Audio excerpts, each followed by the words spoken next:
berikutnya. Ini contohnya ya. Contohnya yang sebelah kiri, itu kan kelihatan datanya itu berpusat di 5, ya, berkumpul di situ ya. Jadi kalau kita bilang, oh titik pusatnya di mana? Di 5. Oh berarti kita tahu kelompok ini pusatnya di 5.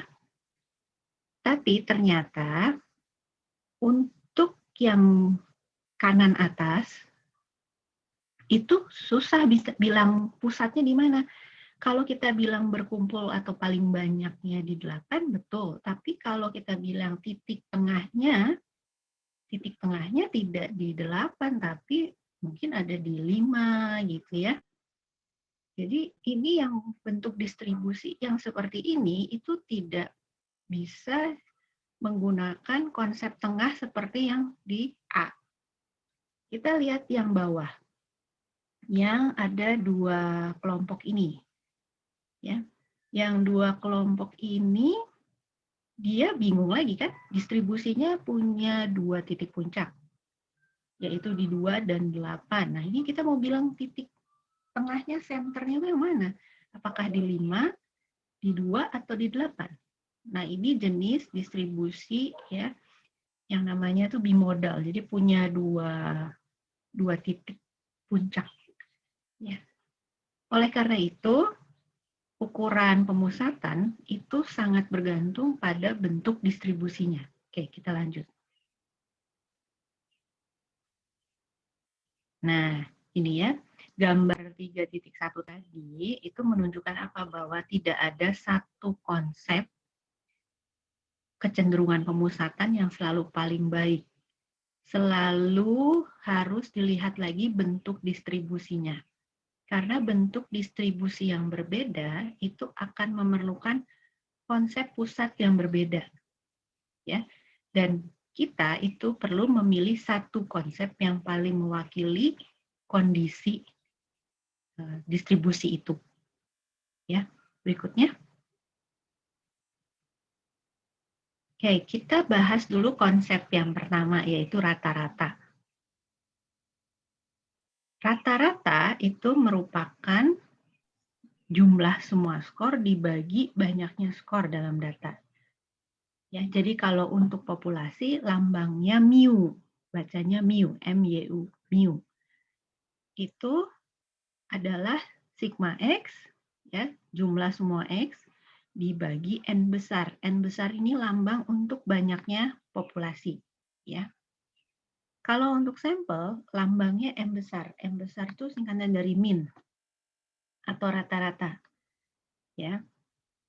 Itu adalah sigma X sama dibagi. Nah, bedanya adalah ini N kecil. N kecil itu kan lambang untuk sampel.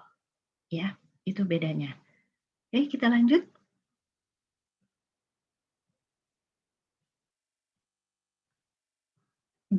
Definisi rata-rata itu bisa dibilang ada 3 ya, walaupun ini sama aja, tapi kita bisa mengatakannya dalam 3 cara. Yang cara pertama adalah yang seperti tadi, jumlah semua skor dibagi banyaknya skor dalam data.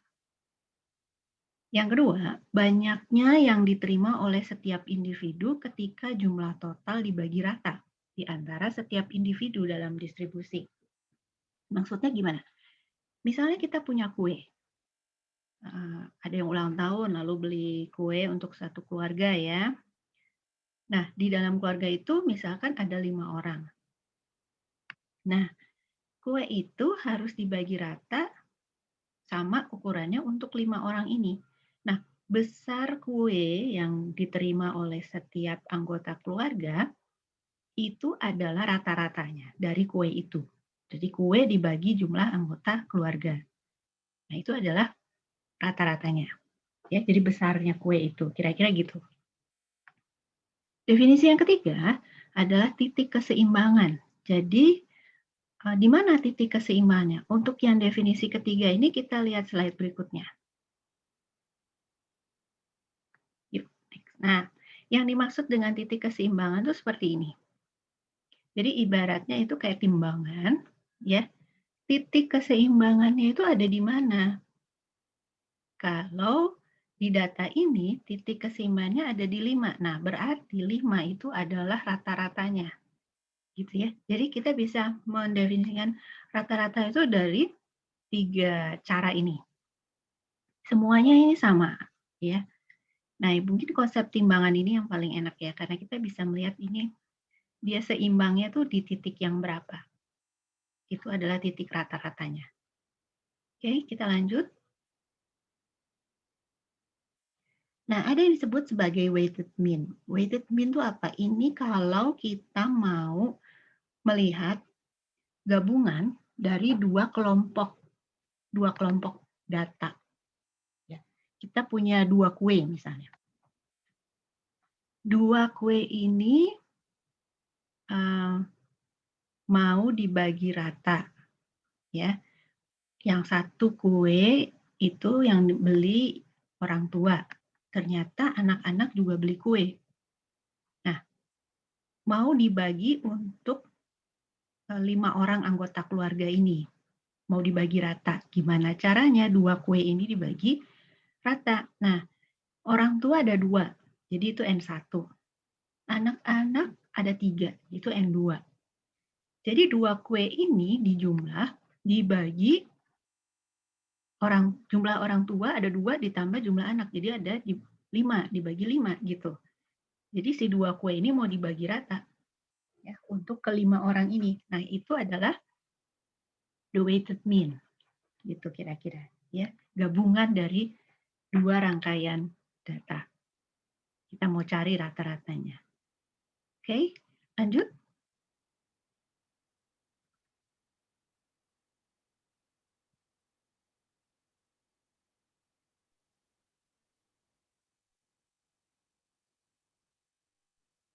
Nah, kalau datanya disajikan dalam bentuk distribusi frekuensi, ya, kita akan menemukan bahwa F itu perlu dikali X dulu, lalu dijumlah ke bawah. M-nya adalah sigma F, banyaknya data, banyaknya sampel.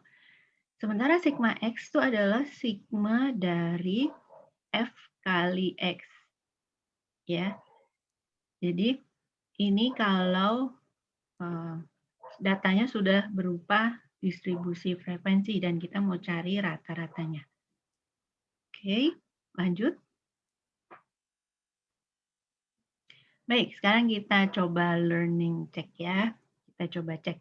Di yang pakai laptop, di atas itu, atau di bawah ya, di bawah itu ada tulisan annotate. Bisa ketemu nggak annotate? Kalau yang di atas kayaknya.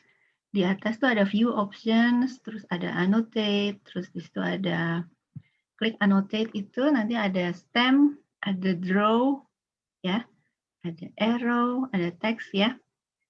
Coba pilih salah satu, terus nanti kita gambar. Kalau yang pakai HP itu ada gambar pensil, ya. Nah, jadi coba bikin, coba misalnya kayak gini ya. Nah, pilih A, B, atau C misalnya. Nah, misalnya gini, ini saya. Ini saya kasih tanda, oh ini saya mau pilih yang A. Nanti bisa dihapus. Kalau A saya mau ganti A gitu. Hapus aja, itu ada eraser. Ya, bisa dihapus. Oke? Dicoba ya. Boleh pakai stem, boleh pakai draw. Draw, mau pakai misalnya mau gambar apa misalnya. Misalnya mau gambar gini. Ah, boleh. Ya. Kalau yang pakai HP, mungkin bisa pakai itu, jarinya. Ya, oke. Ya, kita baca ya. Soalnya, ada N kecil loh, berarti ini sampel ya. Terdiri atas 12 skor, punya rata-rata M sama dengan 8. Nah, berapa nilai sigma X-nya untuk sampel ini? Nah, silakan dipilih mau yang A, B, C, atau D. Oke, yuk yang lain boleh coba. Iya, boleh dilingkar-lingkarin gitu, boleh. Ganti warna juga bisa. Oke, kakak-kakak juga boleh ikut nyoba loh ya. Ya,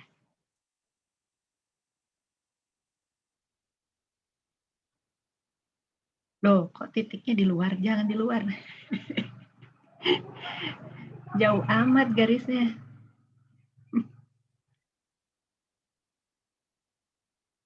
Oke. Itu yang di atas tuh jawabnya apa? Kayaknya kebanyakan pilihnya D ya. Oke. Yuk coba Kak Cantika boleh itu dikotakin gitu juga boleh. Coba slide berikutnya kita cek jawabannya apa ya.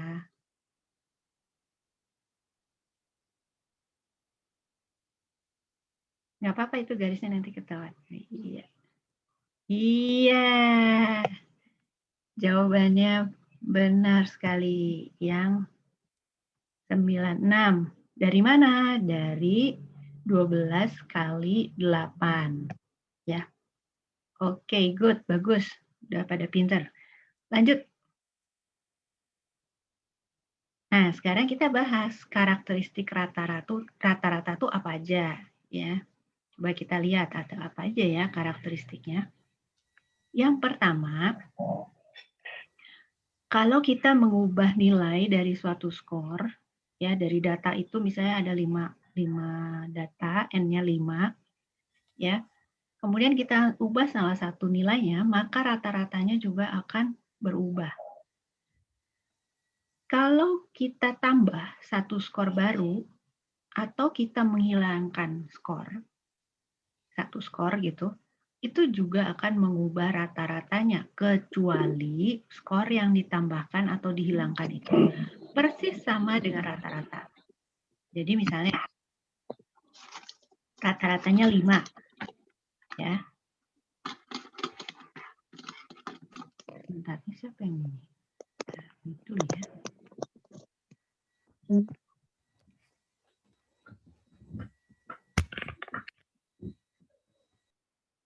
Ya. Nah, kalau rata-ratanya 5, ya. Terus dari data itu misalnya ada 10 data, kita tambah satu skor baru, tapi skor itu 5, ya. Sama persis sama rata-ratanya, maka rata-rata yang baru dari 11 data ini tidak akan berubah, tetap saja 5. Ya. Kalau misalnya datanya ada 10, rata-ratanya 5, kemudian kita dari 10 data ini kita hilangkan satu skor yang angkanya itu adalah 5, maka rata-ratanya juga tidak akan berubah. Karena yang dihilangkan itu persis sama dengan nilai rata-ratanya. Ya, itu karakteristik rata-rata. Kemudian lanjut slide berikutnya.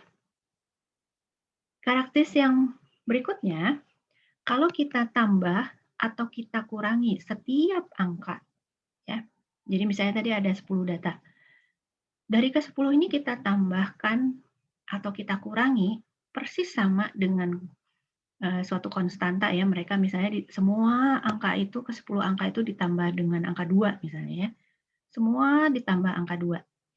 Maka rata-rata yang baru itu juga akan sama dengan rata-rata lama ditambah 2. Jadi ditambah konstanta itu. Ya. Jadi misalnya rata-rata yang lama itu 5, kalau semua angka ditambah 2, maka rata-rata yang baru adalah 5 tambah 2. Begitu. Terus yang terakhir adalah kalau kita kalikan atau kita bagi setiap skor dalam data itu dengan suatu konstanta, misalnya semua dikali 3, ya. Rata-rata yang baru itu juga akan kita dapatkan dikali 3 juga atau dibagi 3 misalnya. Ya semua dibagi 3, maka nanti rata-rata yang baru juga akan dapatnya adalah dibagi 3.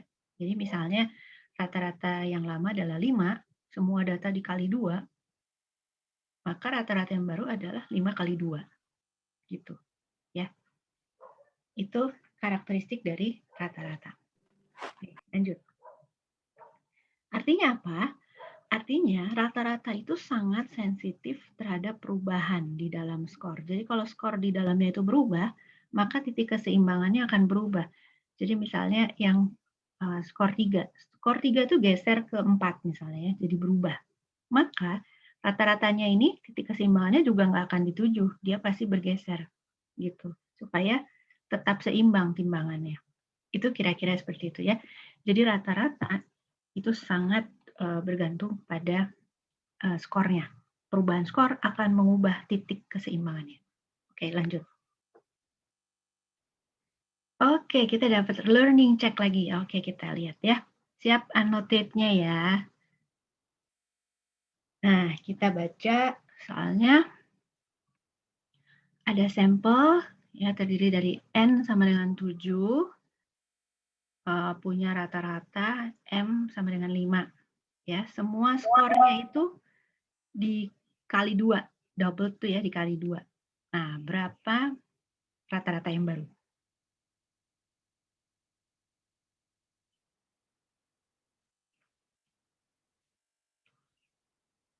Ayo, annotate-nya langsung mau dikasih stem boleh, kasih centang boleh. Yuk kakak-kakak ikut juga yuk. Kak Soren, Kak Cantika, Kak Yustita. Asik loh bisa coret-coret.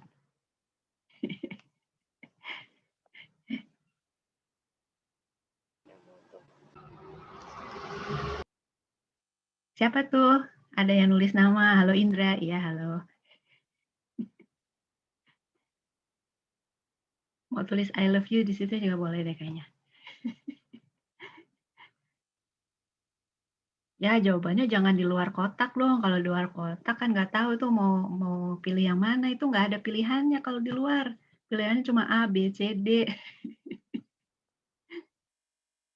Wih, ada yang bisa pakai panah. Wih. Ini panah Cupid apa bukan ini? Oke, asik. Dah, ya, good. Semua pilih itu ya, 10 ya. Oke, kita lihat yuk jawabannya yuk, Kak Cantika yuk.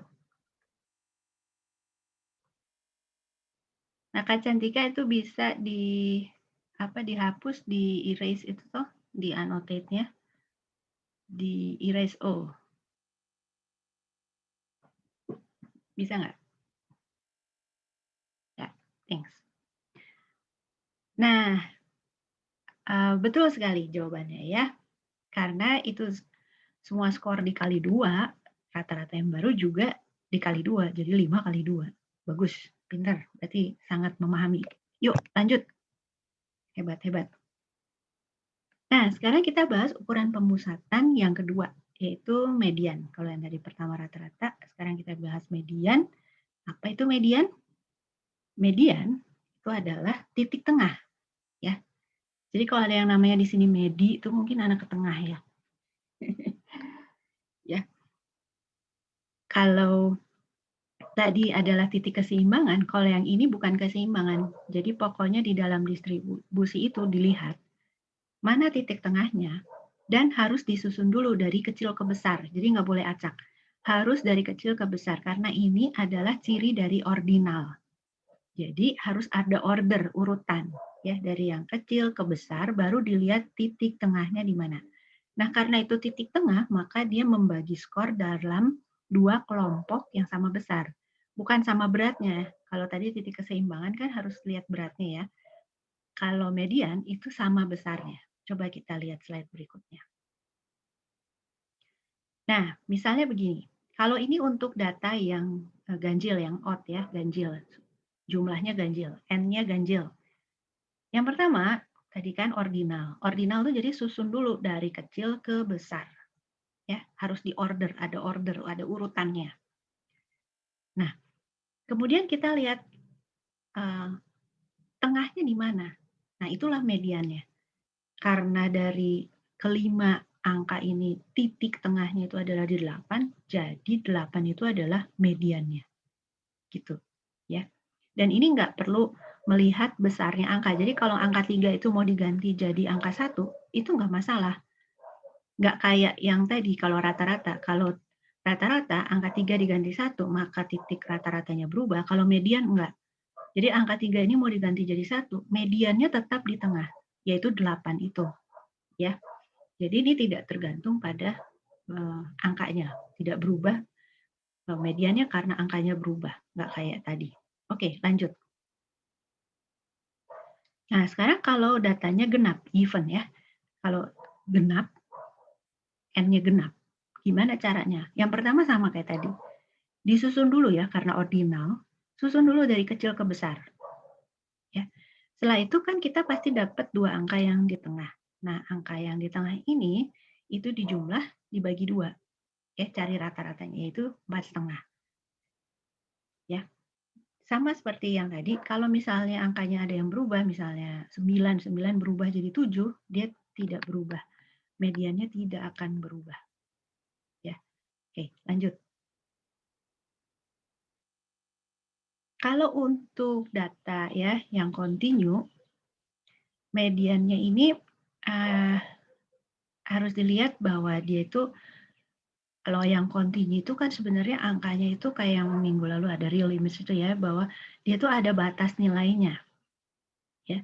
Jadi karena itu kita cari dulu ya pecahan untuk mencapai 50% lalu dibagi angka dalam interval, itu pecahannya. Kita harus cari itu. Maksudnya gimana sih? Coba kita lihat slide berikutnya. Nah, maksudnya seperti ini. Kalau variabelnya bersifat kontinu, ya, mediannya itu tidak persis di 4, ya. Ada batas yang harus kita ketahui bahwa dia nggak persis di titik 4, tapi kalau di sini mediannya itu kan 3,75, jadi harus dilihat ya bahwa cari dulu pecahannya. Nah, pecahannya itu yang itu.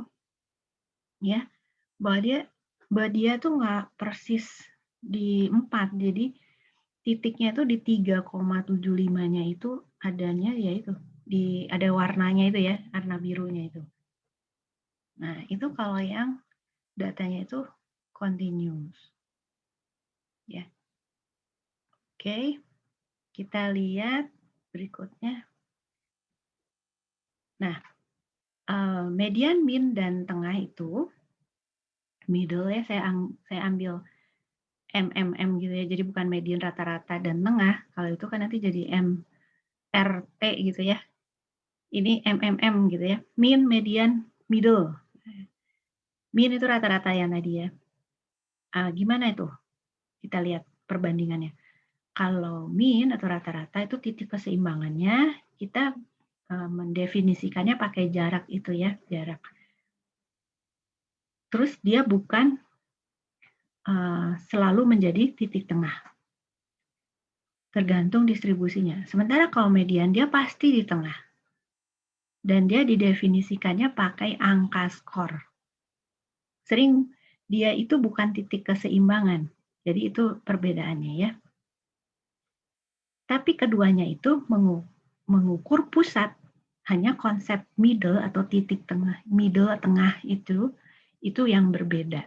Ya, kalau yang satu titik tengah keseimbangan gitu ya, seimbangnya di mana? Kalau yang satu benar-benar titik tengah.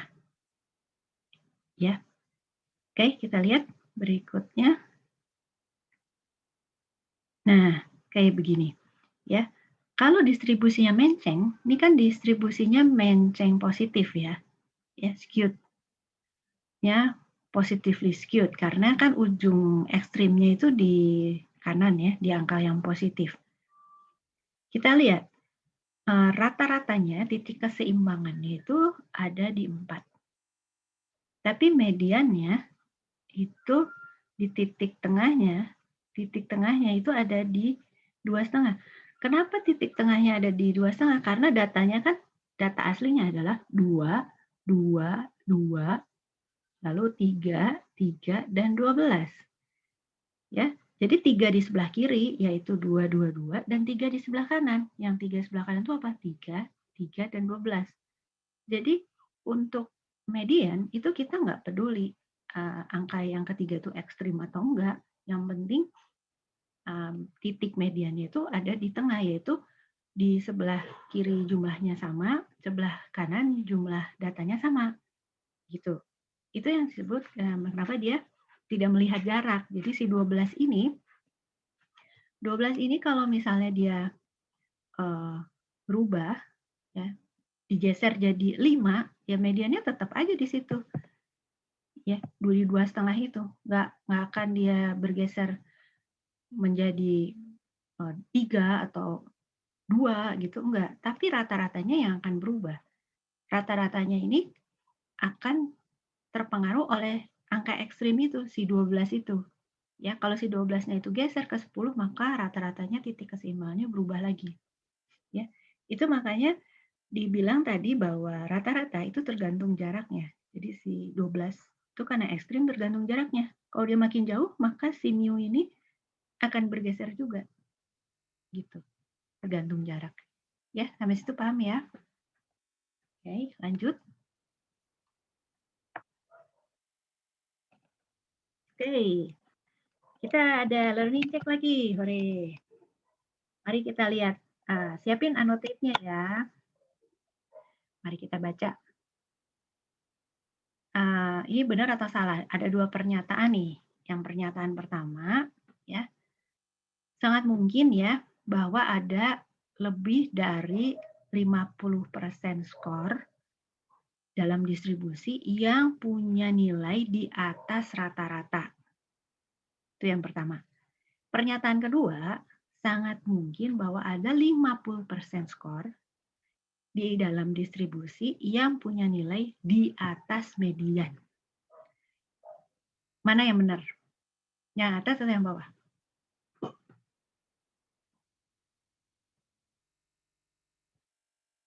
Yuk, coba.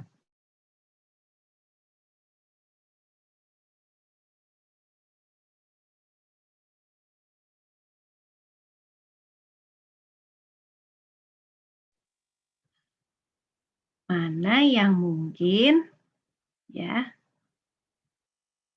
mungkin nggak ada lebih dari 50% skor yang nilainya di atas rata-rata. Atau yang 50%, lebih dari 50% skor, itu nilainya di atas median.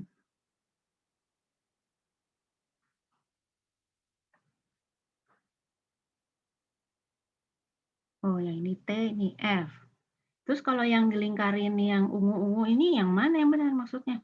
Ungu-ungu ini sama-sama. Oh, yang dilingkari ungu yang T. Sama yang bawah yang F. Oh, oke, oke. Ya.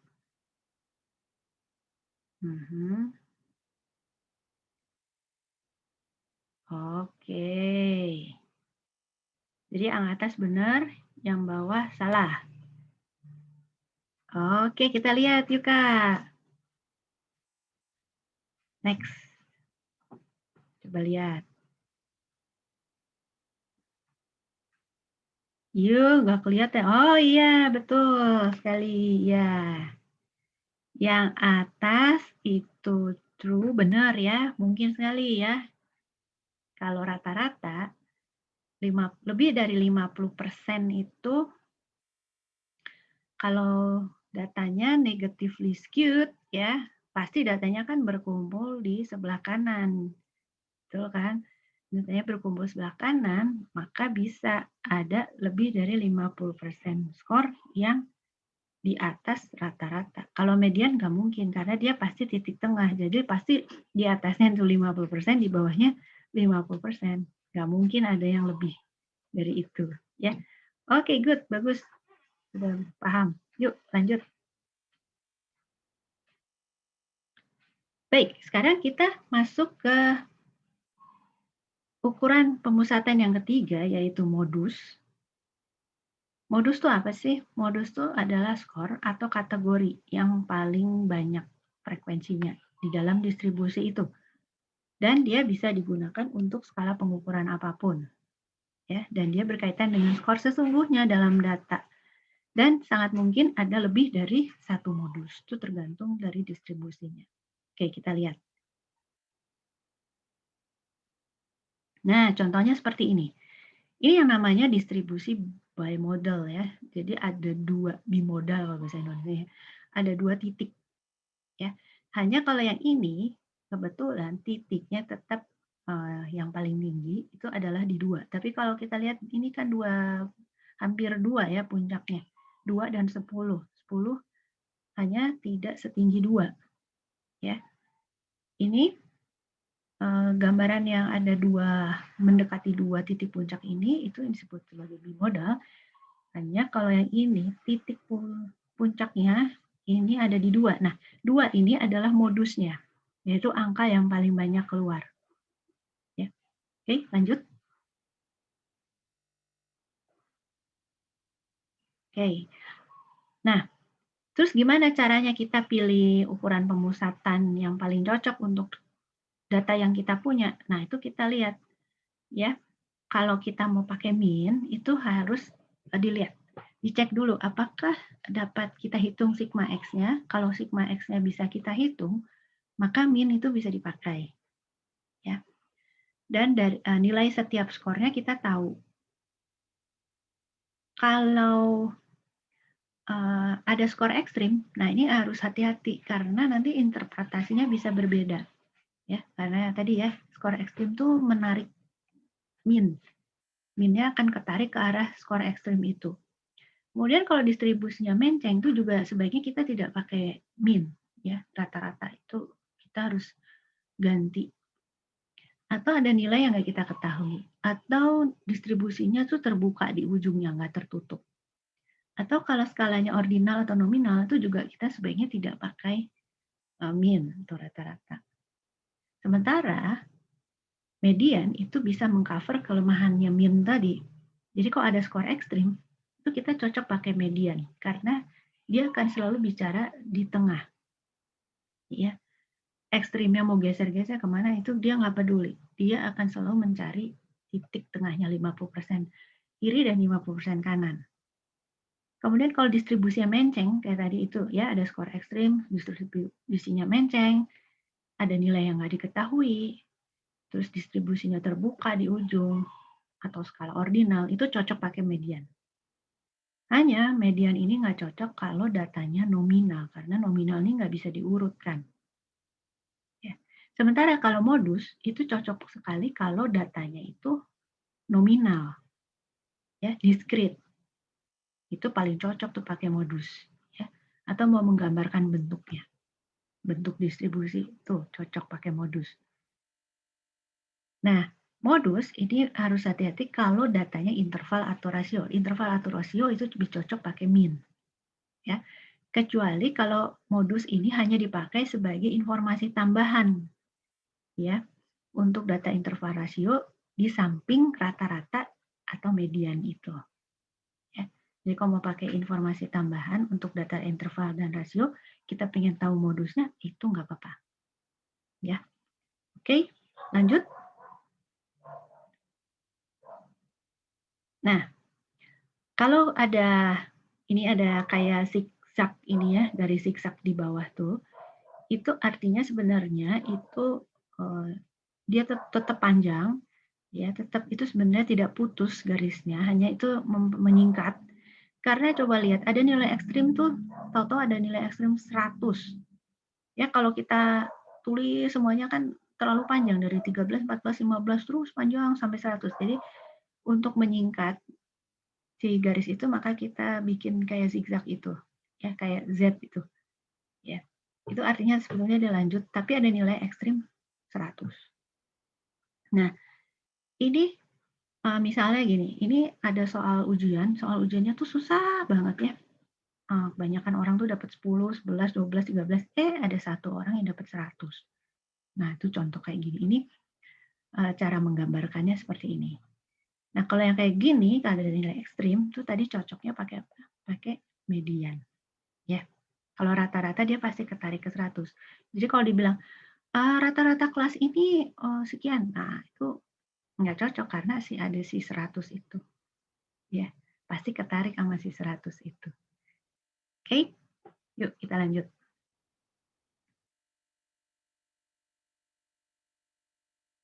Nah, ini cara menggambarkan rata-rata atau median dalam satu grafik ya. Ini ceritanya rata-rata yang pakai obat, nggak pakai obat, dosisnya 0 tuh rata-ratanya 20. Yang dosisnya 1 tuh rata-ratanya gimana gitu ya. Ini contohnya. Jadi si titik-titik itu, lingkaran-lingkaran itu adalah rata-rata. Jadi rata-rata yang 0, 1, 2, 3. Nah, kemudian kita gabungkan, dihubungkan dengan garis. Oke, itu cara menggambarnya. Lanjut. Nah, kalau pakai grafik batang, ini misalnya median. Median untuk, ini apa sih? Median untuk sewa, oh bukan, kalau mau beli rumah baru, harganya berapa? Untuk wilayah selatan berapa ya? Ini utara nggak ada ya? Nggak ada. Timur laut nggak ada. Barat gitu ya. Timur laut berapa harga rumahnya ya? Kebanyakan berapa? Oh, titik tengahnya median ya, titik tengah median. Nah, ini cara menggambarkannya. Oke, lanjut.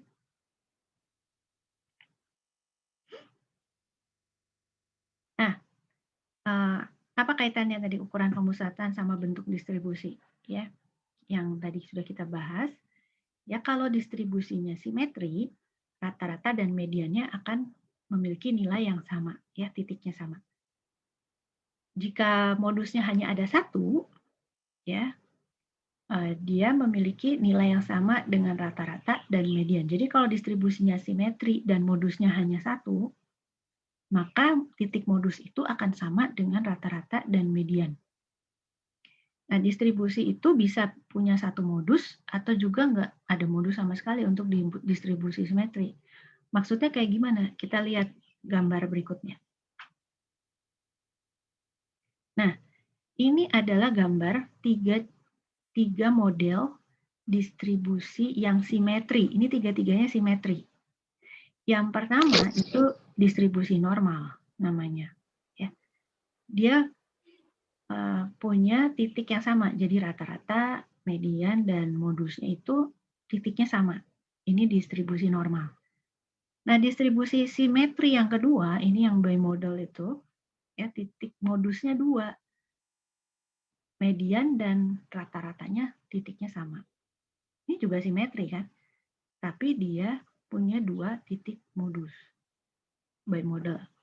Sementara yang ketiga, ini nggak ada modusnya. Ini yang namanya distribusi yang ujungnya terbuka. Tadi kan ada ya saya sebutnya distribusi yang ujungnya terbuka. Nah, ini yang disebut sebagai tidak ada modusnya itu tadi. Kan nggak ada modusnya mana, karena dia datar. Tapi titik rata-rata dan mediannya sama. Ya, ini sama-sama tiga-tiganya ini simetri. Oke, lanjut.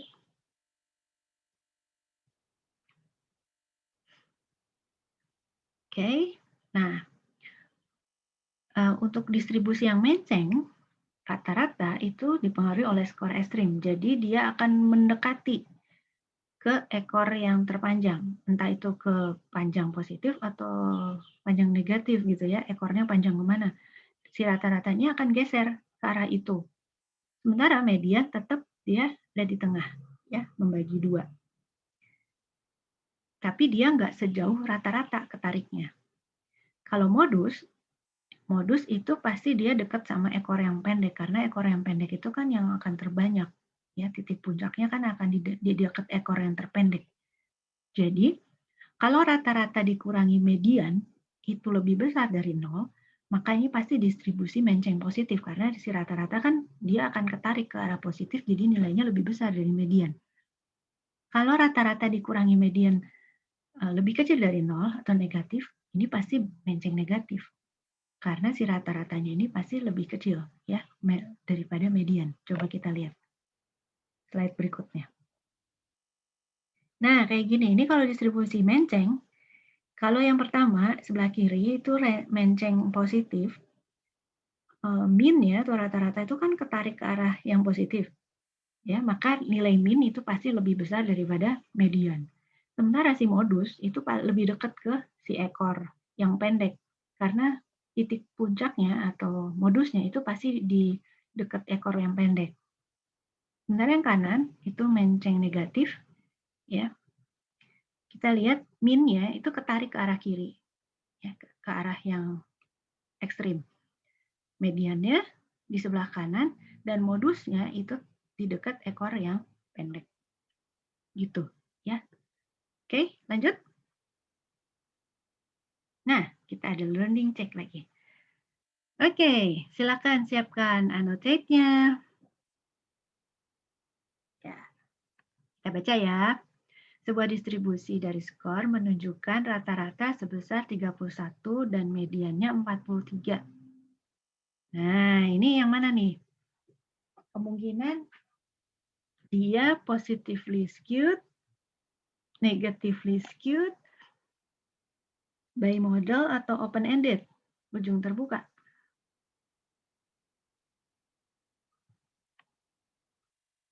Yang jelas dia nggak mungkin distribusi normal ya. Kalau distribusi normal, min sama median modus titiknya sama.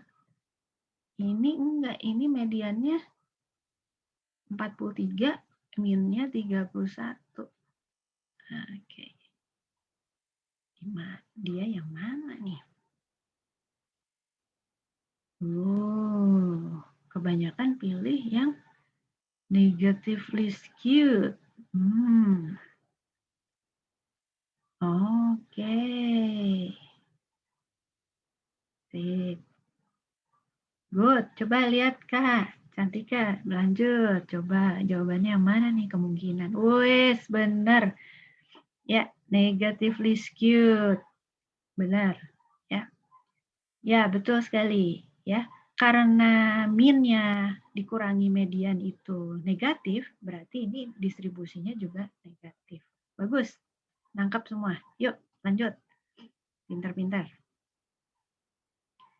Pertanyaan berikutnya, mana yang benar, mana yang salah? Yang pernyataan pertama, rata-rata menggunakan semua skor di dalam data. Jadi ini adalah pengukuran yang paling bagus untuk mengukur data yang menceng. Kalau yang kedua, min sama median itu punya nilai yang sama. Jadi kalau dia min dan median ini punya nilai yang sama, ini distribusinya kemungkinan simetri. Benar apa salah?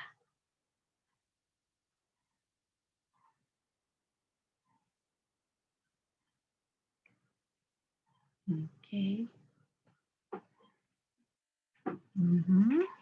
Kalau yang pertama tadi, ya rata-rata, karena rata-rata itu menggunakan semua skor di dalam data, ya jadi itu adalah pengukuran yang paling bagus untuk mengukur kecenderungan pemusatan untuk data yang menceng. Benar apa salah? Kalau yang kedua, kalau rata-rata dan mediannya nilainya sama, berarti distribusinya kemungkinan simetri. Kebanyakan pilih yang atas salah, yang bawah benar. Oke. Bagus. Ini hati ini maksudnya apa? Hati. Oke, lanjut yuk, Kak. Coba kita lihat jawabannya. Iya, yang pertama itu salah, yang kedua itu benar. Ya. Kalau datanya skewed, kita coba cocok pakai median. Ya, kalau min dia pasti ketarik ke ekornya. Sementara kalau min dan mediannya di titik yang sama, distribusinya itu pasti simetri. Ya, oke, good, bagus. Nangkap semua. Yuk, lanjut. Oke, ada pertanyaan nggak?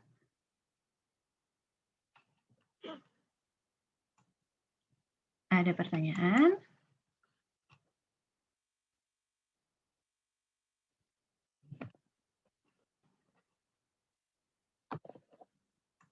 Kalau nggak ada, berarti kita masuk ke ruangan aja ya, kakak-kakak gimana?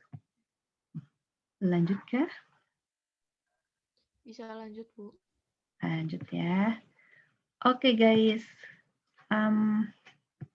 kalau nggak ada pertanyaan, kita bahas soal, soalnya saya belum kirim ya, kayaknya di kelas ini. Nanti dikirimin ya, di grup masing-masing. Ruangan 1 sama saya, ruangan 2 minggu lalu sama siapa ya ruangan 2? Sama saya, Bu. Oke, ruangan 2 sama Kak Cantika, ruangan 3 sama? Sama saya, Bu. Kak Soren, 4 berarti sama Kak Yustita ya? Iya, Bu. Oke, good. Yuk, silakan masuk ke ruangan-ruangannya. Nah, kalau ada yang kesulitan, tinggal chat aja. Nanti saya bantu. Nah, sekarang kita bahas yang bab 4, ukuran penyimpangan. Ya, yuk kita lihat. Istilah lainnya tuh variability. Nah, variability itu atau variabilitas itu adalah pengukuran kuantitatif ya dari penyimpangan-penyimpangan yang ada di antara skor. Penyimpangan dari apa? Penyimpangan dari titik pusat. Ya. Ya. Standar deviasi itu apa? Standar deviasi itu adalah ukuran penyimpangan yang paling umum dan paling penting. Ini memang standar deviasi ini harus betul-betul dipahami ya, karena ini akan terus dipakai sampai akhir semester. Itu adalah pengukuran standar atau rata-rata jarak. Jadi bukan rata-ratanya, tapi rata-rata jarak dari rata-rata. Maksudnya gimana sih? Jarak dari rata-rata tuh ya. Jadi kan kita udah punya angka rata-rata. Nah, skor-skor yang menyimpang dari rata-rata itu diukur jaraknya dari rata-rata, kemudian dicari lagi rata-rata dari jarak-jarak itu. Ya. Ini menggambarkan apakah skor itu berkelompok di sekitar rata-rata atau dia tersebar. Ya. Dan perhitungannya berbeda untuk populasi maupun untuk sampel. Oke, kita lihat ini yang populasi. Yuk lanjut, kita bahas dulu yang berikutnya. Caranya gimana menentukan standar deviasi? Pertama, kita tentukan dulu skor penyimpangannya dari rata-rata untuk setiap skor di dalam distribusi itu. Jadi kalau ada 10 data di dalam distribusi itu, kita cari dulu 10 skor penyimpangan. Caranya gimana? Data itu atau X dikurangi rata-ratanya. Ya, kalau populasi jadi rambangnya mu. Jadi misalnya ada 10 data. 10 data. Data pertama dikurangi rata-rata. Data kedua dikurangi rata-rata. Begitu ya untuk semua data. Oke, lihat tahap 2. Oh ya, tahap 1 tadi bisa juga disebut sebagai deviasi ya. Makanya namanya standar deviasi. Ya, itu deviasi. Oke, tahap 2, kan kita tadi sudah dapat, misalnya ada 10 data, kita dapat deviasi dari 10 data itu. Nah, sekarang deviasi itu dicarilah rata-ratanya. Jadi rata-rata dari deviasi 10 deviasi itu. Nah, karena jumlah penyimpangan itu pasti 0, ya karena M itu kan titik keseimbangan dari distribusi, maka rata-rata dari penyimpangan itu akan selalu 0. Oleh karena itu metode lain harus kita temukan. Coba kita lihat tahap ketiga. Tahap ketiga adalah menghilangkan tanda negatif. Ya, kalau X-nya itu lebih rendah daripada rata-rata, min, ya, maka deviasinya negatif kan. Oleh karena itu tanda negatif kita hilangkan dulu supaya tadi rata-ratanya nggak jadi 0, karena kalau ada tanda negatif rata-ratanya pasti 0. Oleh karena itu tanda negatifnya dihilangkan dulu. Caranya adalah dengan menguadratkan setiap skor deviasi tadi. Skor penyimpangan tadi kita kuadratkan. Jadi negatifnya hilangkan. Kemudian dari data itu dari deviasi itu kita cari rata-ratanya. Rata-rata dari deviasi yang disebut kalau bahasa Inggrisnya itu di buku namanya mean squared deviation. Ya. Jadi rata-rata dari deviasi kuadrat. Ya. Nah, rata-rata dari deviasi kuadrat inilah yang bernama variance. Ya, itu yang kita kasih nama variance. Nah, sekarang kita sudah punya skor variance. Padahal kita mau cari standar deviasi. Coba kita lihat tahap 4. Nah, karena variance itu adalah rata-rata kuadrat, jarak dari rata-rata tadi, dari mean ya, maka standar deviasinya itu adalah akar dari variance itu. Ya. Jadi untuk mencari standar deviasinya ya akar dari variance tadi. Gitu. Jadi coba kita lihat slide berikutnya. Itu adalah step-stepnya kita. Nah, ini. Jadi step yang tadi kalau saya gambarkan dalam bentuk di gambar begini ya.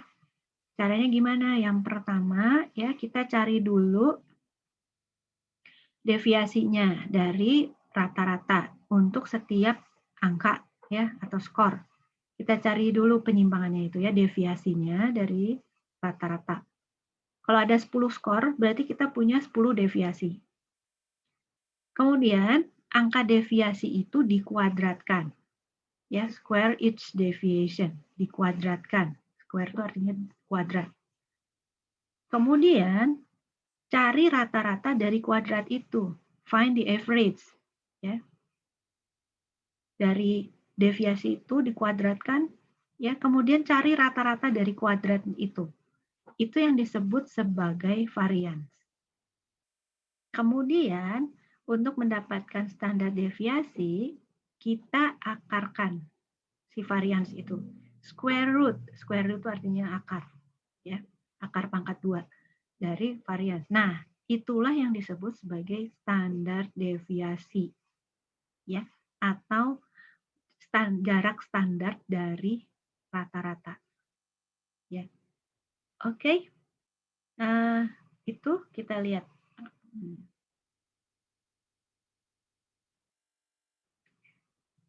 Nah, untuk populasi, variance itu adalah jumlah kuadrat penyimpangan tadi dibagi banyaknya skor. Ya. SS atau sum of squares ya, itu merupakan jumlah dari kuadrat deviasi skor dari rata-rata. Bisa dihitung dengan 2 cara. Ya. Coba kita lihat. Cara menghitung SS, sum of square tadi ya. Kalau pakai rumus definisional itu ya, definisi berdasarkan definisi itu tadi hitung skor penyimpangan. Jadi skor dikurangi rata-rata ya, lalu dikuadratkan ya, lalu jumlahkan kuadrat penyimpangannya. Oke. Itu adalah SS. Jadi bagian dari variance ya. Kemudian kalau kita pakai rumus computational ini yang pakai rumus yang jenis computational ini, itu kuadratkan tiap skor, jadi sigma X kuadrat, X kuadrat dulu, terus dijumlahkan semuanya. Kemudian jumlahkan skor dan kuadratkan, itu yang dalam kurung sigma X dikuadratkan, jadi cari dulu sigma X-nya, baru kemudian sigma X itu yang dikuadratkan, kemudian dibagi dengan N. Nah, bagian pertama dikurangi dengan bagian kedua. Itu nanti hasilnya sama, sama-sama SS. Ya, sum of square itu. Sama ini hasilnya, dua cara ini sama. Tinggal sukanya yang mana. Oke, lanjut slide berikutnya. Nah, untuk rumus dan notasi varians populasi, kalau untuk rumusnya jadi SS tadi, SS dibagi N. Kalau standar deviasi itu akar dari SS per N. Ya. Nah, notasinya kita pakai huruf Yunani yang kecil ya. Sigma, lambangnya itu seperti itu tuh, kayak O tapi ada topinya tuh ya, ada panjangnya. Itu huruf Yunani yang dibacanya tuh sigma. Sigma yang huruf kecil. Kalau sigma yang huruf besar itu yang kayak tadi yang di slide sebelumnya itu tadi ada sigma yang huruf besar. Yang kayak E itu ya. Itu sigma yang huruf besar, yang ini sigma yang huruf kecil. Nah, karena standar deviasi itu akar dari varians, maka kalau lambang varians jadinya sigma kuadrat gitu ya. Jadi sigma itu lambang untuk standar deviasi, sigma kuadrat itu ya varians. Oke, lanjut. Nah, kalau digambarkan di dalam distribusi ya, maka kira-kira seperti ini. Rata-ratanya di tengah, ini kalau distribusinya normal, rata-ratanya di tengah ya. Standar deviasinya itu kurang lebih setengah dari jarak antara rata-rata ke ujung, ke nilai ekstrim. Jadi kira-kira standar deviasi itu akan ada di tengah-tengahnya. Ya. Oke, lanjut. Nah, kita coba learning check. Oke, coba siapkan annotate-nya ya. Ada 2 pernyataan, mana yang benar, mana yang salah. Apakah dua-duanya salah atau dua-duanya benar? Coba kita lihat. Ya. The computational and definitional formula, jadi rumus yang tadi, rumus yang definitional itu yang sebelah kiri dan computational, untuk menghitung SS itu bisa menghasilkan hasil yang berbeda. Itu yang pertama, pernyataan pertama itu betul apa salah? Pernyataan yang kedua, jika semua skor di dalam data itu sama, jadi semuanya sama, ya angkanya sama, maka standar deviasinya akan sama dengan 1. Benar apa enggak?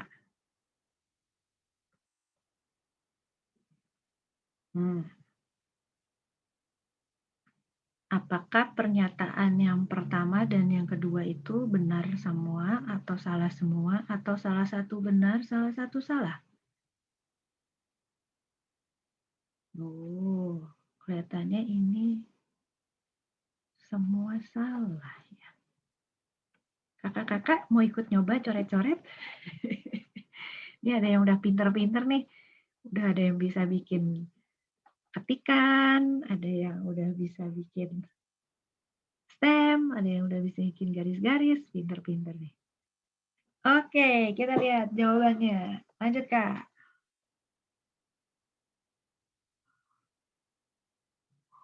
Iya, dua-duanya salah ya.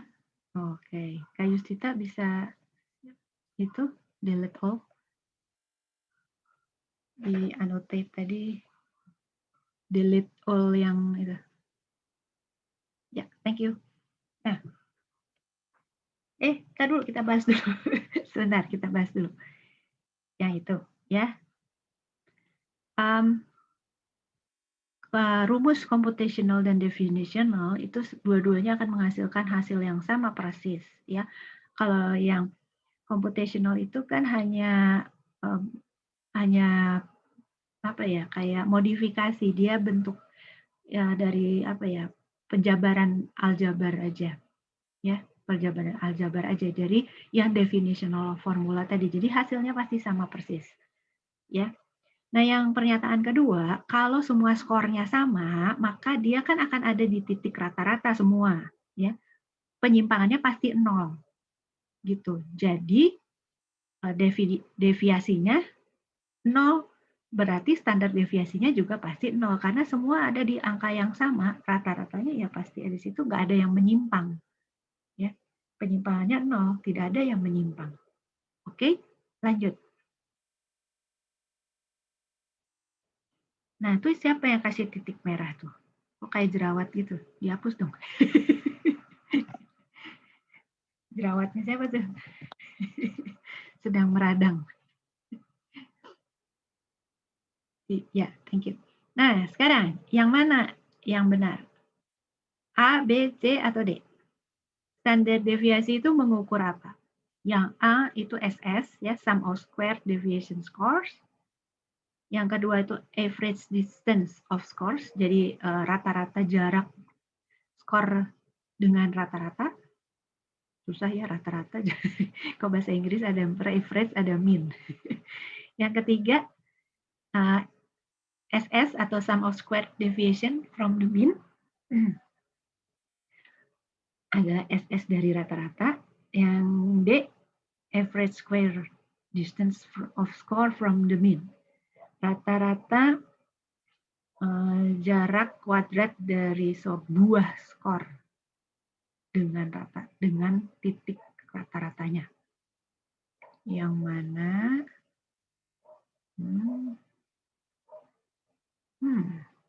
Oke, good. Wow, lama-lama nggak kebaca ya. Penuh dengan catatan. Oke, lanjut. Coba kita lihat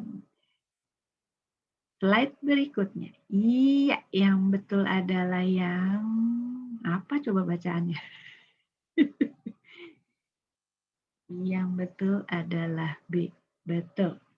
Ya. Pinter-pinter, bagus. Ya. Bukan A, karena A itu adalah SS. SS itu belum selesai, belum menjadi standar deviasi. Harus dibagi dulu dengan N. Ya, bukan C, karena kalau C itu baru penjumlahannya aja. Ya. Bukan D, karena kalau D itu adalah skor ya. Skor, jadi satu skor, bukan satu skor. Ya, tapi scores ya, banyak. Bukan skor. Semua skor. Oke, good. Lanjut. Slide berikutnya. Oke, nah sekarang kita bahas yang untuk sampel. Kalau tadi untuk untuk populasi, nah sekarang kita bahas yang untuk sampel. Sampel kayak apa sih bedanya? Coba. Nah, gini perbedaannya. Ini ada kaitannya sama statistika inferensial. Kalau statistika inferensial itu kan tujuannya menarik kesimpulan tentang populasi berdasarkan informasi yang terbatas dari sampel, karena sampelnya kan masih tidak sebanyak populasi. Nah, dari sampel yang terbatas itu, kita mau mengambil kesimpulan tentang populasi. Nah, itu yang disebut statistika inferensial. Nah, masalahnya adalah sampel itu berbeda dari populasi. Sampelnya itu kan tidak sevariatif populasi. Ya. Yang kedua, varians dan standar deviasi ya. Untuk populasi, kalau itu diterapkan untuk sampel, itu akan menimbulkan bias tentang nilai populasi karena variasi dari sampel itu tidak sebanyak populasi. Jadi kita harus menemukan cara lain untuk menghitung standar deviasi untuk sampel, tidak sama persis dengan untuk populasi. Oke, next. Lanjut. Nah, contohnya seperti ini, ya. Ini adalah distribusi normal untuk populasi tentang variabel tinggi badan orang dewasa. Nah, tinggi badan orang dewasa itu aslinya populasinya itu sangat beragam. Tapi kita cuma punya sampel, mungkin ya variasinya tuh hanya dari ujung X yang kiri sampai ke ujung X yang kanan. Nah, XX-nya itu adalah skor di kelompok sampel yang kita punya. Ya, kita nggak ambil semuanya, tapi kita hanya ambil beberapa. Nah, variasinya tentu tidak akan sebanyak populasi gitu ya, karena XX-nya itu kan yang biru-biru itu XX yang biru itu tidak selebar itu yang ada di dalam distribusi yang biru itu ya, paham ya di sini? Oke, lanjut. Oleh karena itu, harus ada modifikasi, yaitu modifikasinya adalah N besar itu diganti menjadi N-1, N kecil min 1. Jadi bukan dibagi N, tapi N kecil min 1. Yang lainnya itu sama, kecuali notasi yang tadi sigma kayak O itu tadi, itu kalau untuk sampel itu diganti dengan huruf S. Ya. Standar deviasi untuk sampel diganti dengan huruf S. Jadi variansnya adalah S kuadrat. SS-nya sama persis ngitungnya seperti yang populasi. Ya, sum of squares tadi. Ya, itu sama. Ya. Yang kuadrat tadi kuadratnya dijumlahin sama. Oke, lanjut. Jadi itu modifikasi. Nah, sekarang kita bicara tentang derajat bebas. Derajat bebas atau bahasa Inggrisnya degree of freedom ini apa sih? Yuk kita lihat. Derajat bebas atau degree of freedom, ya, itu gimana sih? Kalau kita bicara soal populasi, ya, varians dari populasi itu berdasarkan rata-rata populasi. Nah, rata-ratanya itu harus diketahui untuk populasi. Padahal kenyataannya kan kita nggak tahu ya rata-rata populasi itu berapa. Justru kita memprediksi atau mengestimasi, menduga rata-rata populasi itu dari rata-rata sampel. Nah, penyimpangan untuk populasi itu dihitung dari rata-rata yang diketahui. Padahal kalau kita meneliti, ya, yang kita kerjakan itu kan bukan populasi tapi sampel. Yang kita olah datanya itu sampel. Nah, rata-rata populasi yang sesungguhnya kita nggak tahu. Nggak tahu rata-rata. Kalau kita tahu kan ngapain kita pakai sampel? Langsung aja kita pakai data populasi. Justru karena rata-rata populasi kita tidak tahu, maka kita mengestimasi atau menduga rata-rata populasi itu berdasarkan rata-rata sampel kita yang kita punya. Ya. Nah, masalahnya penggunaan rata-rata sampel itu akan membatasi variabilitasnya. Ya seperti tadi, karena data kita tidak sevariatif populasi, ya sampel kita, jadi rata-ratanya sampel itu bisa membatasi gambaran variabilitas dari si populasinya. Oke, kita lanjut slide berikutnya. Nah, derajat bebas itu adalah, definisinya adalah banyaknya skor dalam sampel yang independen dan bebas bervariasi. Lambangnya adalah DB kalau untuk yang bahasa Indonesia. Kalau bahasa Inggris nanti lihat di e-book itu adalah DF, ya, degree of freedom.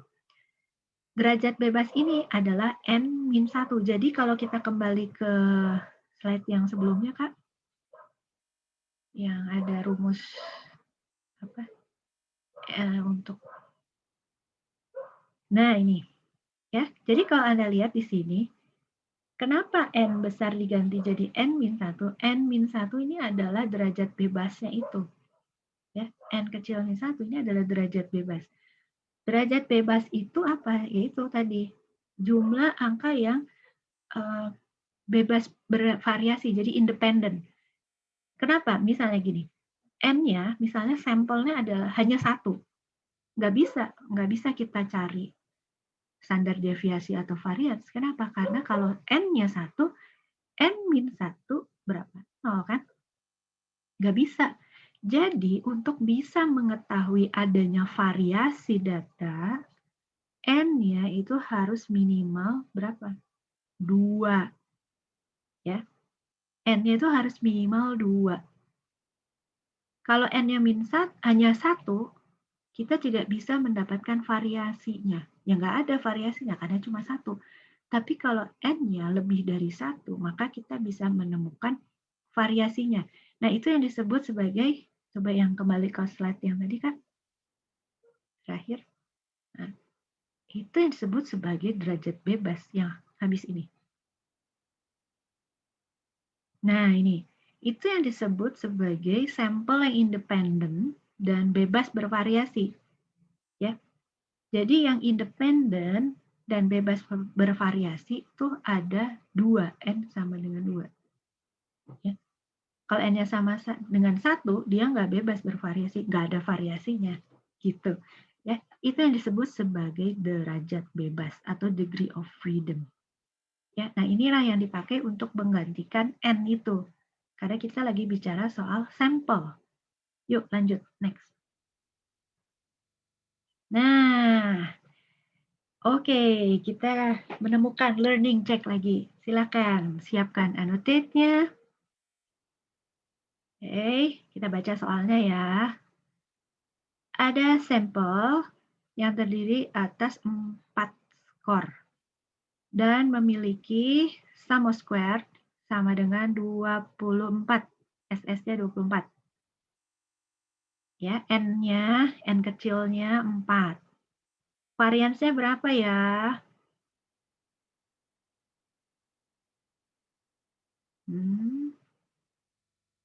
Itu yang dicoret tuh angka berapa sih tadi? 8 ya?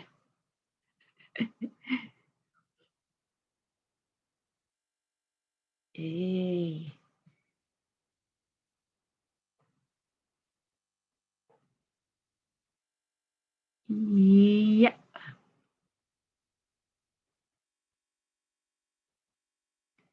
Iya, wow.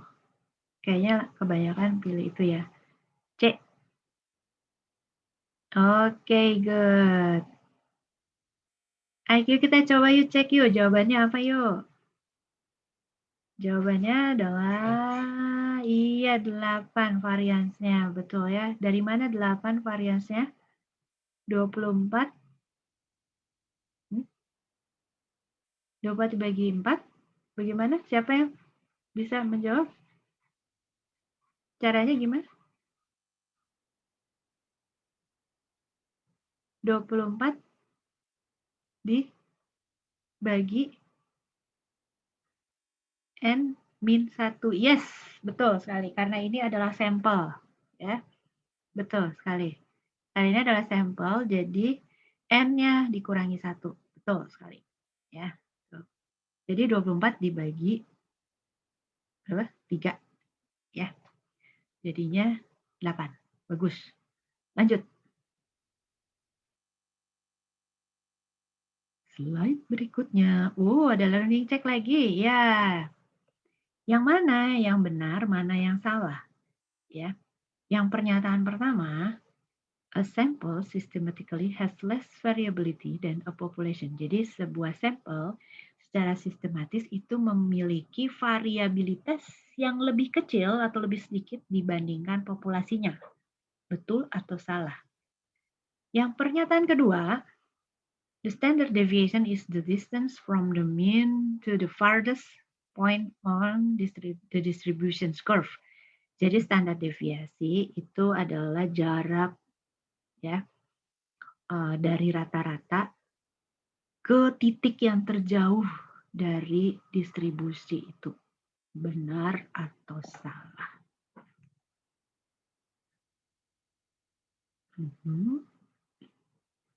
Yang pertama itu, ini lingkarannya kemana nih?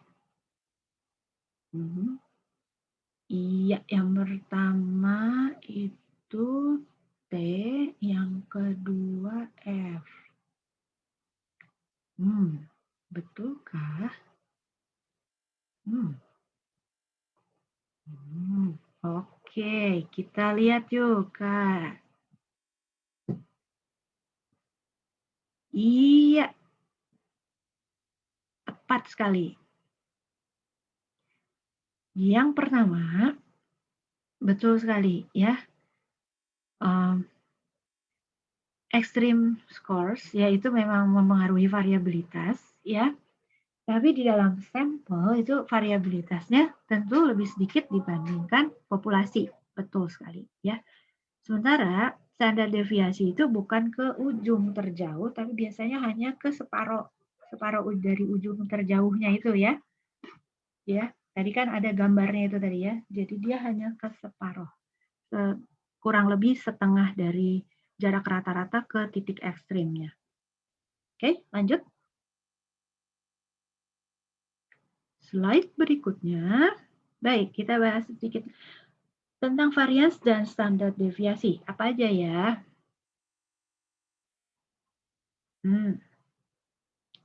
Kita bicara tentang bias dan tidak bias. Ya.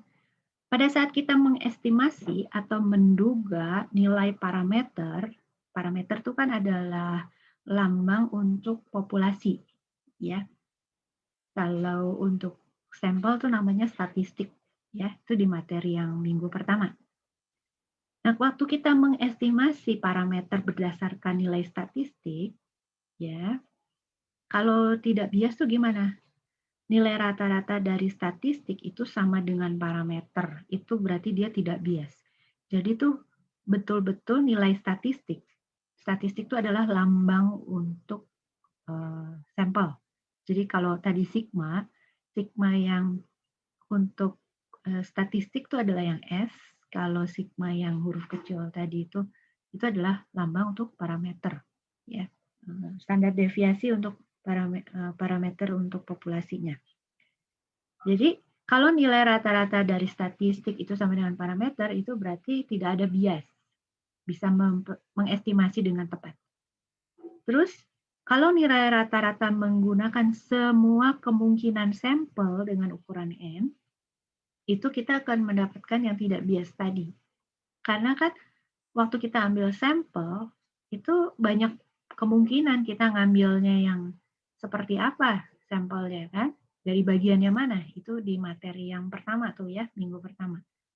Ya, ada banyak kemungkinan kita ngambil sampel. Nah, sementara kalau yang bias itu yang kayak apa? Kalau kita mengestimasi secara berlebihan atau malah kurang. Dan ini secara sistematis dilakukan dari parameter populasinya. Misalnya terhadap varians tadi. Gimana sih penjelasannya? Coba kita lihat slide berikutnya.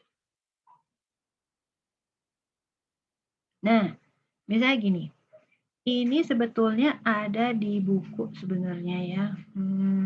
Coba sebentar. Saya bisa share screen buku nggak sih? Sebentar ya Kak ya, saya share screen buku dulu. Nah, ini ada di buku halaman 117 ya. Ada di e-book yang Gravatter and Wallnow nih. Jadi data N-nya itu sebenarnya ini.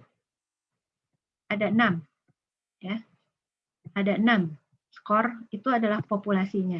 Ini terdiri atas datanya itu adalah 0, 0, 3, 3, 9, 9. Itu data populasinya, N yang sesungguhnya. Kemudian kita ambil sampel. Nah, kemungkinan sampelnya itu gimana? Kalau kita punya, kita mau ambil sampelnya hanya 2 dari 6 itu, maka kita akan punya 9 kemungkinan. Kita akan punya 9 kemungkinan, dan itu dituangkan di sini, ya, di dalam tabel itu. Kemungkinan yang pertama, sampel kita adalah 0 dan 0. Jadi kita mau ambil 2 sampel dari 6. Kemungkinan yang bisa terjadi sampelnya itu adalah yang pertama 0 sama 0. Kemungkinan kedua 0 dan 3. Dan 3. Kemungkinan ketiga 0 dan 9. Lalu kemungkinan keempat 3 dan 0. Itu kemungkinannya ya, peluangnya kita mendapatkan sampel ini. Sampai kemungkinan yang terakhir adalah 9 dan 9. Itu kemungkinan ya, kalau kita ambil 2 sampel dari 6 sampel ini. Ya, itu logikanya. Nah, kalau kita ke bagian yang 0 sampai 0, kan kita nggak tahu waktu kita ambil sampel itu sebenarnya kita ambilnya yang mana, ya kan? Nah, kalau kita ke bagiannya 0 sampai 0, kita akan dapat rata-ratanya 0. Ya, variance biasnya 0. Unbiased-nya N-1 itu ya, 0. Nah, kalau kita dapat yang 0 sama 3, ya, misalnya kita peneliti yang kedua, maka kita kan dapat rata-ratanya 1,5, ya. biasnya 2,25, unbiasnya 4,5 ya, karena N-nya N-1. Nah, mungkin orang lain yang juga meneliti populasi yang sama, mungkin dia dapat sampelnya 9 sama 9 ya. Jadi dia dapat rata-ratanya 9, biasnya 0, unbiased variance-nya 0 ya. Nah, jadi kita dengan peneliti-peneliti lain, misalnya kita ada 9 penelitian gitu ya, bisa dapat kemungkinan yang berbeda, rata-ratanya beda, variansnya juga beda karena kita dapat sampelnya yang berbeda. Gitu. Ini maksudnya. Bisa kembali lagi Kak, share screen yang tadi? Yang slide tadi.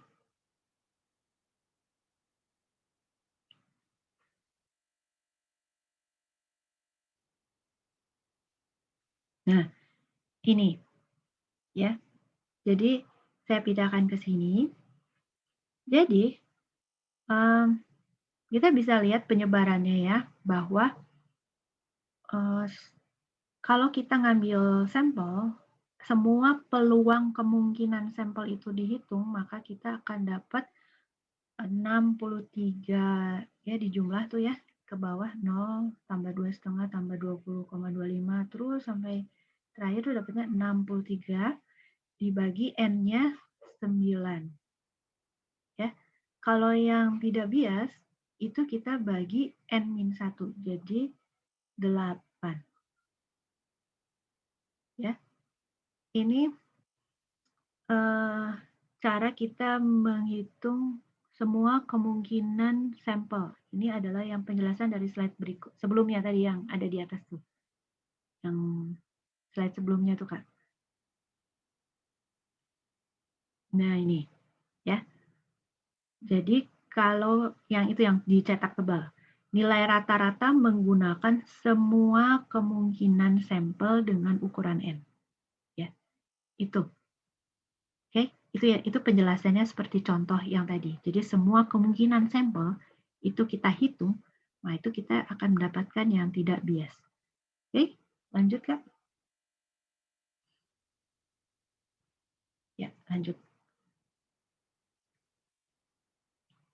Nah, ini adalah gambaran kalau ada 20 data, jadi X-nya ada sebanyak 20, ya, N-nya 20, kemudian M rata-ratanya 36, dan S-nya standar deviasi itu 4. Kira-kira gambarannya ini, contohnya seperti ini. Ya, jadi titik rata-ratanya ada di 36, ya. Lalu standar deviasinya ada 4 gitu ya. Penyimpangannya kurang lebih gitu ya, kanan dan kiri. Dan ada data-data lain yang di luar itu, yang ekstrim ke kiri dan ekstrim ke kanan. Oke, lanjut.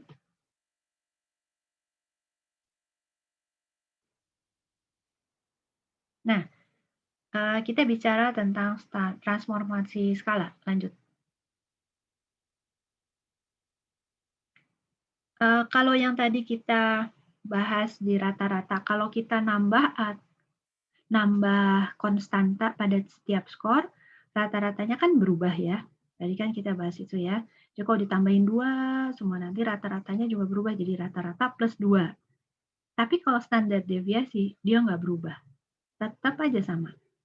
Ya, itu bedanya. Jadi kalau kita tambahin 2, semua rata-ratanya jadi rata-rata lama tambah 2, standar deviasinya tetap sama seperti yang sebelumnya.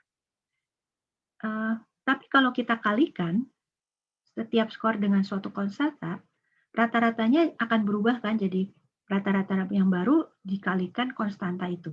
Nah, si standar deviasinya itu juga berubah. Nah, ini anehnya. Jadi kalau ditambahin dia nggak berubah, tapi kalau dikali dia juga akan berubah.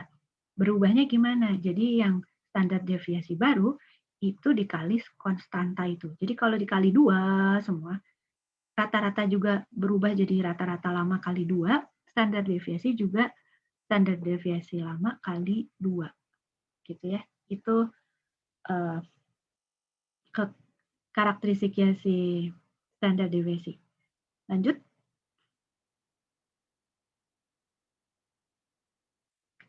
Nah, Kembali ke tujuan statistika inferensial. Statistika inferensial itu kan tujuannya mau mendeteksi pola, ya, pola yang signifikan dan bermakna atau berarti ya dalam hasil penelitian itu. Kita pengen tahu pola itu, ya. Variabilitas dari data itu akan memengaruhi mudah atau sukarnya melihat pola tersebut. Jadi kalau variabilitasnya tinggi, itu akan mengaburkan pola yang kelihatan dari sampel dibandingkan kalau variabilitasnya itu rendah. Ya, variabilitasnya itu kadang disebut sebagai variance error atau error variance. Ya, jadi kalau variabilitasnya tinggi, itu kita akan dapat nanti apa? Ada itu variance errornya itu akan lebih besar karena polanya itu akan lebih akan tidak sejelas kalau variabilitasnya itu rendah. Ya, oke, kita lanjut.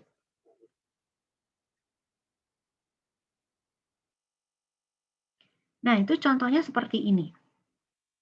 Data dari hasil eksperimen yang A, ya, ini mempunyai dua kelompok. Yang kelompok 1 itu warnanya putih, kelompok 2 itu warnanya biru. Yang kelompok putih rata-ratanya 35, yang kelompok biru rata-ratanya 40. Ya, kita lihat itu data dari eksperimennya A. Sementara yang kanan eksperimen B, ya. Sampel yang pertama itu warnanya putih, sampel yang kedua warnanya biru. Ya. Sama-sama A dan B sama-sama sampel 1 rata-ratanya 35 dan sampel 2 rata-ratanya 40. Tapi kita lihat variabilitas sampel di data di eksperimen A itu lebih kecil daripada yang di eksperimen B. Kenapa? Karena sampel 1 berkumpul sendiri, sampel 2 berkumpul sendiri. Itu di eksperimen A. Variabilitasnya lebih kecil. Sementara yang eksperimen B itu variabilitasnya lebih besar. Ya.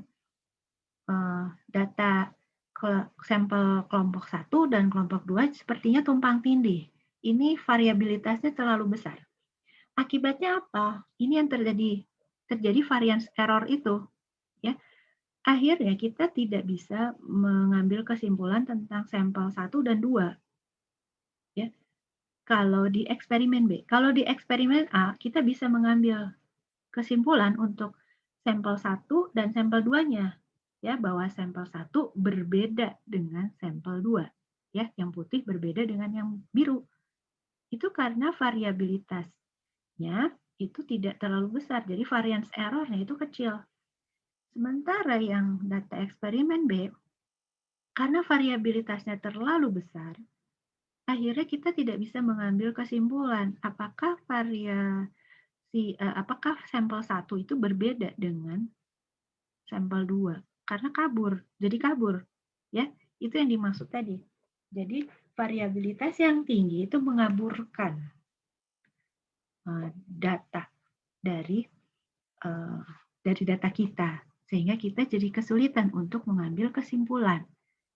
Yaitulah variance error-nya. Jadi variance error di eksperimen B itu lebih besar daripada variance error di A. Oke, lanjut. Kita sampai di learning check lagi. Oke, kita siapkan annotate-nya. Ya, kita baca soalnya ya. Sebuah populasi itu memiliki mu itu rata-rata ya. Ini parameter. Mu sama dengan 6 dan sigma sama dengan 2. Sigma itu lambang apa? Standar deviasi. Ya, untuk parameter. Jadi rata-ratanya 6 dan standar deviasinya 2. Setiap skor itu dikalikan 10. Nah, hasilnya, distribusinya, itu mu yang baru berapa, sigma yang baru berapa?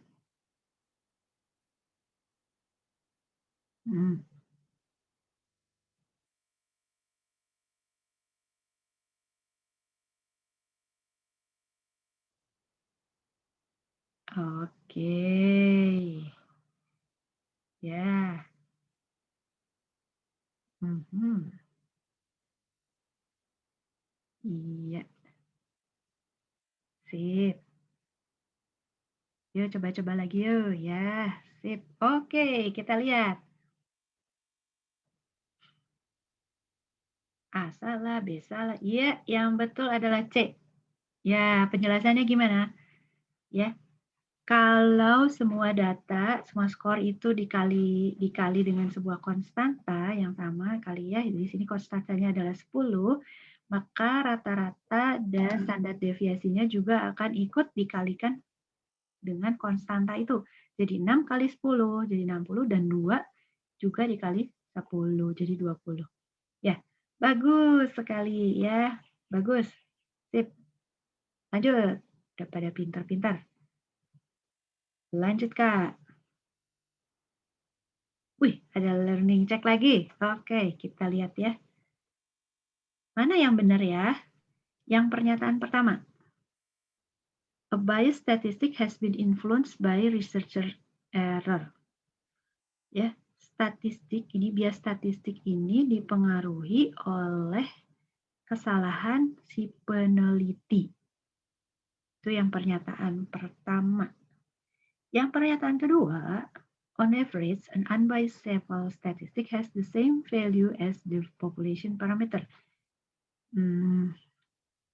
Rata-ratanya ya, sebuah sampel yang unbiased, yang tidak bias, ya, itu memiliki nilai yang sama dengan parameter. Kalau yang tidak bias, berarti statistik itu sama dengan parameter. Benar apa salah? Oke. Mana yang pertama benar apa salah? Bias dalam statistik itu dipengaruhi oleh kesalahan peneliti. Kalau yang pernyataan kedua, ya, untuk average rata-rata, ya, statistik yang tidak bias itu sama dengan parameter. Betulkah?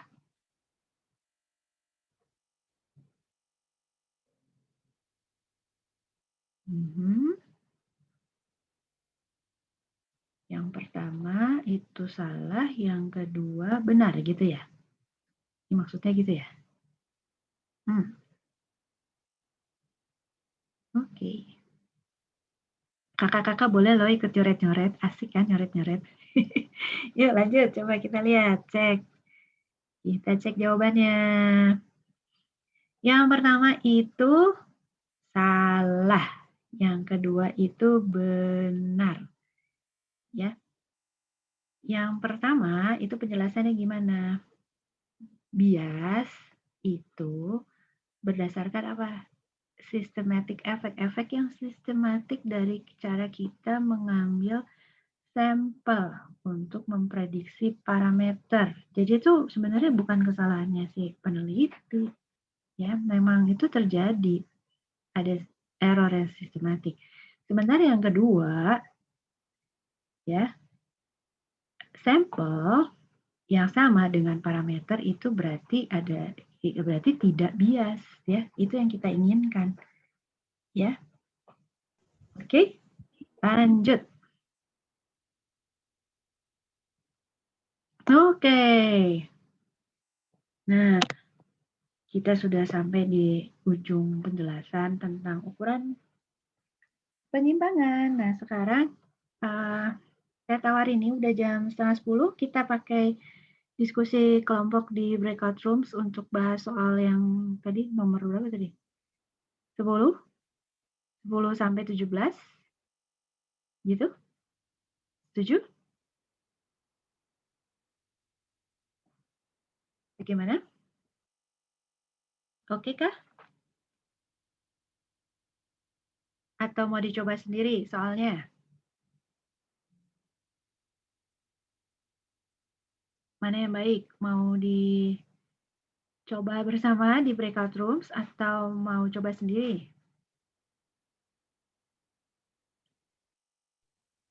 Enaknya gimana? Coba bersama aja, Bu. Oke. Coba bersama. Oke, kalau gitu saya buka lagi breakout rooms ya. Kita buka lagi.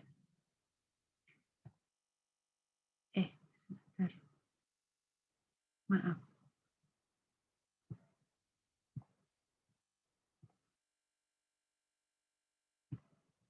Oke, saya sudah buka lagi ruangannya. Silakan masuk lagi.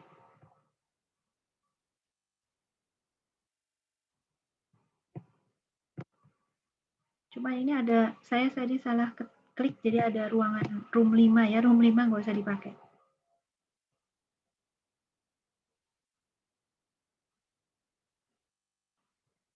Ada yang butuh bantuan pindah? Silakan chat aja, nanti saya pindahin.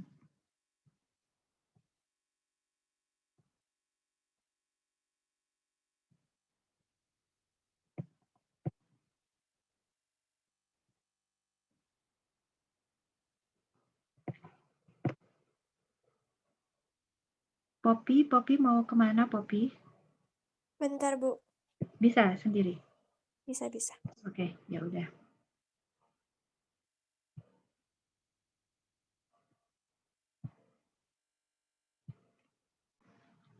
Halo guys. Kita ketemu di breakout room 1 ya. Ada yang bisa bantu share screen?